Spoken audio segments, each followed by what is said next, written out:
Baik, tadi di situ berbicara surat An-Nur, ya, surah ke-24 ayat 31. Itu berbicara tentang hijab.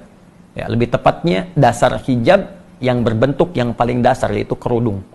Ya, Allah berfirman, wa qul lil mu'minati yaghdudna min absarihinna. Dan Muhammad sallallahu alaihi wasallam katakan, ya, pada setiap perempuan beriman hendaknya ia memalingkan pandangannya dari yang dilarang. Ya, palingkan pandangannya dari yang dilarang. Wa yahfazna furujahunna, dan jaga kehormatan dirinya. Ya, jangan berzina, jangan selingkuh. Nah, yang paling menarik sampai nanti muncul kalimat dari Allah Subhanahu wa taala, wal yadribna bi khumurihinna ala juyubihinna. Ya. Ya, kata Allah sebelumnya, wala yubdina illa ma dhahara minha, ya, jangan menampakkan tampilan dirinya kecuali yang tampak saja. Ada yang menafsirkan nanti wajah dengan telapak tangan. Kemudian, nah ini dia, pakaikan kerudungnya sampai dengan ke dada. Ya, sampaikan pada perempuan pakai kerudung, ya, batas paling minimalnya sampai ke dada. Kalimat Qur'annya ini berbunyi katakan, sampaikan. Kemudian jangan. Ya. Kemudian perintahkan untuk melakukan. Jadi bahasa Qur'annya itu kalimatnya, kul, katakan. Ya. Kemudian hendaklah.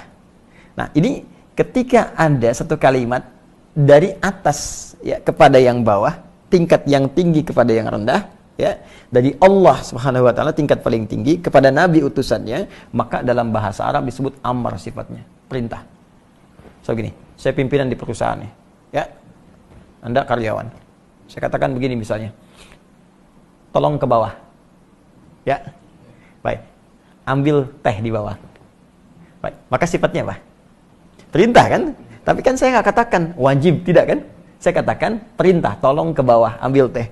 Nah, ini Allah menyampaikan kepada Nabi, katakan pada semua perempuan-perempuan, palingkan wajahnya dari yang dilarang, jaga kehormatan dirinya, jangan berzina, jangan tampakkan bagian tubuhnya kecuali yang biasa nampak saja. Baik, ada yang mengatakan wajah dan telapak tangan, lalu pakai kerudung sampai ke dada. Baik, karena kalimatnya sifatnya perintah, walaupun tidak mengandung kata langsung wajib di situ, maka dikembalikan kepada dasar fikih. Dasar fikih itu produk pembentuk hukum. Ya, jadi kalau Al-Quran sumber hukum, kalau menjadi sebuah ketentuan hukum namanya fikih. Fikih punya dasar, namanya qawaid fikih. Ya, pokoknya disebut usul fikih. Bingung ya? Oke, karena itu nggak mudah. Jadi kalau belum paham kaidah, jangan bicara hukum. Ini biarkan ulama, ya. Sama kayak kita nyari obat kan, kita tanya dokter, ya. Terus dibikin ramuan. Jadi jangan semua orang bisa ngasih obat, ya. Semua ada spesialisasinya.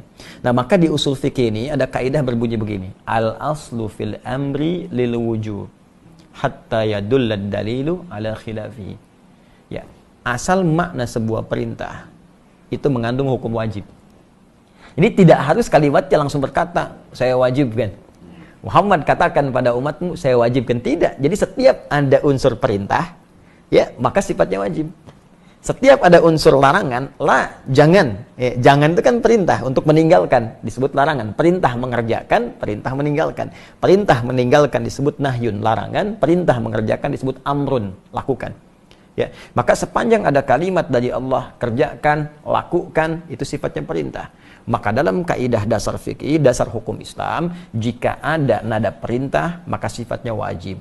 Kecuali ada keterangan lain yang menjadikan kewajiban itu turun tingkat hukumnya menjadi sunnah atau mubah standar.